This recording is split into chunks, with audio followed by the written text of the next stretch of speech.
মুত্তাকি এবং পরেজগার বা তাকওয়ার গুণ একটা অনন্য গুণ।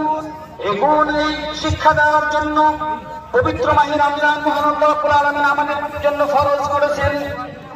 প্রতিটা মুমিনের এটা অভ্যাস এবং আচরণ হওয়া উচিত যে সব সময় জীবনের প্রতিটা ক্ষণে পদে পদে মহান আল্লাহ রাব্বুল আলামিনের নির্দেশকে পালন করবে। এটাই হচ্ছে মুমিনের চরিত্র এবং বৈশিষ্ট্য।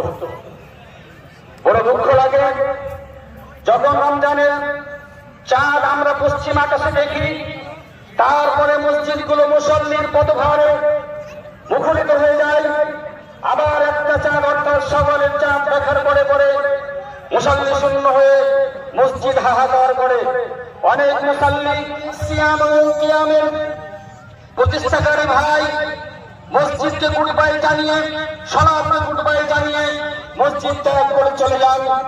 বন্ধু, একথা বিনীতভাবে আপনাদের কাছে বলতে চাইব যে সারা মাস পবিত্র মাহে রমজানের যে মাসটা, যারা রমজানের চাঁদ বা রমজান শেষ হওয়ার পরে মসজিদ ছেড়ে বেরিয়ে এসেছেন, আল্লাহকে গুড বাই জানিয়েছেন, মসজিদকে গুড বাই জানিয়েছেন, সালাতকে গুড বাই জানিয়েছেন, আপনি কি পবিত্র মাহে রমজানের একটা মাসই ইবাদত করেছিলেন?